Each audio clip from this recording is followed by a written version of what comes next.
আমি যদি এই ফোনটাকে গরিবের স্যামসাং S25 আলট্রা বলি তাহলে কি ভুল হবে? জানি না কতটুকু ভুল হবে। তো আমার হাতে রয়েছে এই মুহূর্তে ইনফিনিক্স নোট 50 প্রো। তো আসলে এই ফোনটাকে কিছু স্পেশাল ফিচার দেওয়া হয়েছে, যেমন এআই টেকনোলজিটাকে এখানে শিফট করানো হয়েছে ক্যামেরাতে। তো এই ফোনের যে আমরা বিস্তারিত যদি দেখি, অবশ্যই আপনাকে ফুল ভিডিওতে দেখতে হবে। এবং আর আগে একটা কথা বলেনি, যারা আমার চ্যানেলটাকে এখনো সাবস্ক্রাইব করেনি অবশ্যই সাবস্ক্রাইব করে দিয়ে পাশে থাকবেন। এবং ধন্যবাদ আমার সেই ভাইকে যিনি আমাকে মোবাইলটি দিয়ে সাহায্য করেছেন। তো আমি এই মোবাইলটি সর্বপ্রথম আনবক্সিং করতে যাব। তো চলুন শুরু করা যাক। আনবক্সিং করার আগে এরকম একটা বড় একটি ব্যাগ পেয়ে যাবেন আপনারা। এই ব্যাগের ভিতরে আমাদের হিট রয়েছে প্রথমেই একটি বক্স, মোবাইল বক্স, খুবই সফট। এবং সাথে পেয়ে যাবেন হচ্ছে একটি পাওয়ার ব্যাংক, প্লাস হচ্ছে আপনারা এরকম একটি ম্যানুয়াল, এরকম একটি কার্ড পেয়ে যাবেন, মানে যে কি স্পেশাল আমি যে সাইটে রাখি এরকম, মানে ইনফিনিক্সের এরকম একটা নতুন ফিচার যে এরকম একটা মানে তাদেরকে একটা গেস্ট কার্ড দেওয়া হয় এই মোবাইলটা। কাগজ রয়েছে, মানে কেস এটাকে খুলে দেন, তার ভিতরে আসে মোবাইল রয়েছে, মোবাইল ম্যানুয়াল, সাথে এই যে গেস্ট কার্ড পেয়ে যাবেন। এটা দেখতে প্লাস হচ্ছে যে ইনফিনিক্সের ম্যানুয়াল, মানে মোবাইল ম্যানুয়াল। আর হচ্ছে এটা হচ্ছে মোবাইল, এটা হচ্ছে ইনফিনিক্স নোট 50 প্রো, এটা হচ্ছে সেই মোবাইলটা। আর এখানে তেমন কিছু না, এই মানে কাগজ, এখানে পেয়ে যাবেন চার্জার, 19 ওয়াটের চার্জার আর কি কেবল। প্রথমে যদি এই মোবাইলটির ভেরিয়েন্ট গুলো বলে নেই, এই মোবাইলটি একটি ভেরিয়েন্টে লঞ্চ হয়েছে, সেটা হচ্ছে কি 8256, যার দাম হচ্ছে 31,999 টাকা।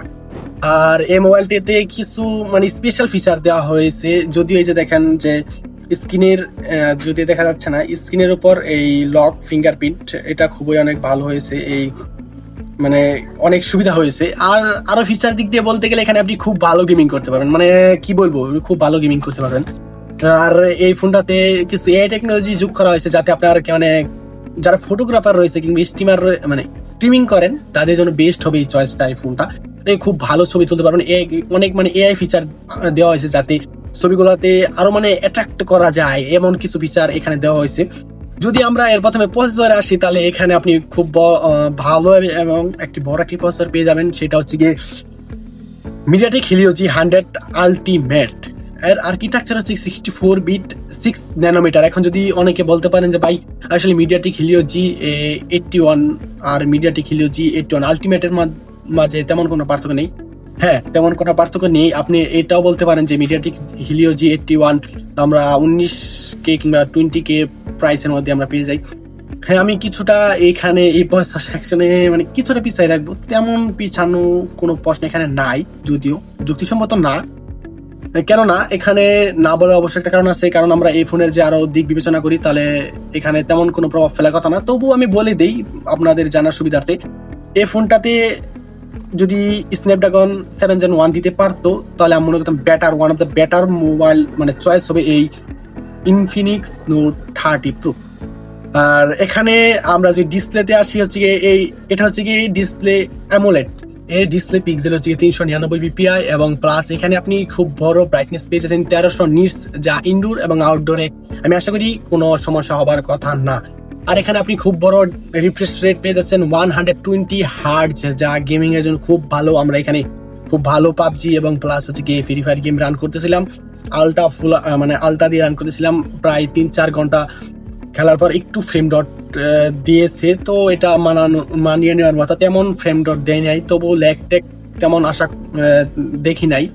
এই ফোনটা আমি প্রায় 3 মাস যাবত ব্যবহার করে আজকে আমি রিভিউ দিতেছি। যাই হোক, এর যদি আমরা ক্যামেরার কথা, তো এখানে বলারই কোনো দরকার নেই, কারণ এখানে আপনি এআই টেকনোলজি এখানে ব্যবহার করা হয়েছে ক্যামেরাতে। আর ক্যামেরা ছবি অনেক ভালো। ফ্রন্ট ক্যামেরা হচ্ছে কি আপনার 50 মেগাপিক্সেল, আর সেন্সর রয়েছে 1.9f।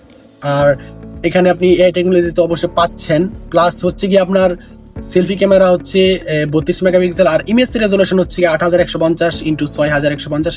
আর এখানে আপনি যদি ভিডিওর কথা বলেন তাহলে আপনি অবশ্যই ভিডিও রেকর্ডিং করতে পারবেন 2K এবং ফুল এইচডি প্লাস। আর ব্যাটারি কথা বলতে গেলে 5260 mAh এর ব্যাটারি, প্লাস হচ্ছে 19 ওয়াটের চার্জার, যা অনেক খুব বড় একটি চার্জার। আর আপনি মাত্র 38 মিনিটে এই ফোনটা চার্জ করতে পারবেন।